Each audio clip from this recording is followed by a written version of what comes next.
Tas mahal tidak bisa mendatangkan kebahagiaan. Pada tahun aku lulus kuliah, aku bergabung dengan sebuah penerbit majalah yang berkantor di Gwanghwamun, Seoul. Aku takjub melihat Sungai Han dan begitu banyaknya orang yang berlalu lalang di jalan. Dalam salah satu lagunya, Jauri mengajak orang melakukan striptease di stasiun Sindorim apabila mereka bosan menghadapi kehidupan sehari-hari. Setelah pergi ke stasiun Sindorim, aku mengerti maksudnya. Jika seseorang melakukan striptease di sana, ia pasti bermental baja dan bisa melakukan apa saja. Aku juga tahu kenapa Jihacheol, kereta bawah tanah, disebut Jiokcheol, Jiok, neraka. Kenapa upil kita semakin banyak di Seoul, dan aku menyadari bahwa apabila seorang pria Seoul berbicara dengan nada manis kepadaku, tidak berarti ia menyukaiku. Ketika semakin terbiasa dengan kehidupan di Seoul, aku mulai menyadari bahwa barang-barang di Seoul memiliki pesona yang berbeda, mungkin gaya yang keren alami.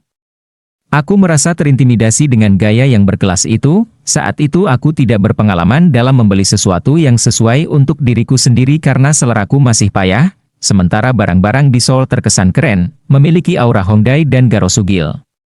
Apa rahasianya? Kemudian aku terobsesi pada satu hal, tas bermerek. Walaupun kita memakai pakaian sederhana bergaya normal hard core, tas bermerek akan membuat kita terlihat chic. Benar, tas bermerek. Aku harus membeli tas bermerek. Saat itu pendapatan bersih yang kuterima sekitar 1.600.000 won, biaya sewa tempat tinggal, biaya transportasi, biaya makan. Kau bahkan harus mengeluarkan uang untuk bernapas di Seoul. Di satu sisi, aku ingin membeli tas bermerek, namun di sisi lain aku mengomeli diri karena memiliki keinginan seperti itu. Akibatnya, aku merasa tersiksa. Sulit rasanya memahami keakuhanku. Aku membenci diriku sendiri setiap kali merasakan keinginan besar untuk membeli tas bermerek. Tidak ada yang lebih mudah selain menyiksa diri sendiri ketika kita menghadapi masalah. Sungguh aneh, semakin aku meredam keinginanku untuk membeli tas bermerek dan semakin aku membenci diriku sendiri. Bayangan tas bermerek itu semakin tidak bisa lenyap dari pikiranku. Jika cinta bisa membuat orang buta dan berjudi membuat orang kecanduan, keadaanku saat itu membuatku gila. Sepanjang jalan berangkat dan pulang kerja, aku terus melihat-lihat tas bermerek di internet, dan setiap kali duduk di kafe, yang kulakukan hanyalah mengamati orang-orang yang berlalu lalang dan menebak merek tas mereka. Lalu setiap malam aku membenci dan menghukum diri sendiri karena bersikap boros. Itulah yang kulakukan selama lebih dari setahun.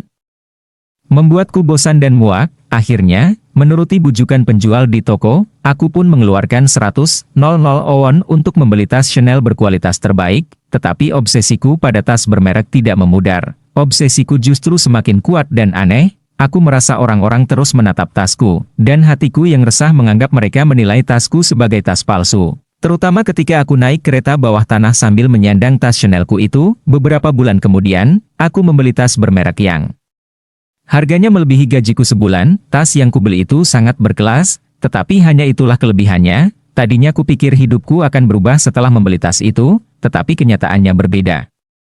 Selama 3 bulan berikutnya aku perlahan-lahan baru memahami sikapku yang tidak rasional. Aku bukannya membeli tas bermerek, melainkan membeli jalan masuk ke dunia ajaib para wanita di Seoul. Tetapi itu hanyalah citra yang tidak nyata, jadi aku tetap tidak merasa bahagia walaupun membeli tas bermerek. Saat itu aku ingin mengisi rasa sepi, kurangnya kasih sayang, dan rendahnya kepercayaan diri yang kurasakan dengan cara yang termudah, yaitu berbelanja. Tanpa hal itu, aku merasa seolah aku akan semakin mengecil dan lenyap di tengah kota Seoul.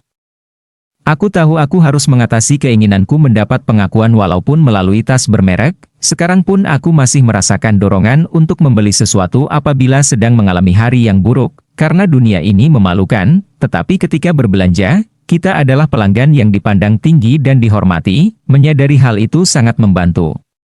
Jadi sebelum mengeluarkan kartu kredit, aku bisa menghibur diriku sendiri dan menyadari bahwa aku sedang mengalami masa-masa yang sulit.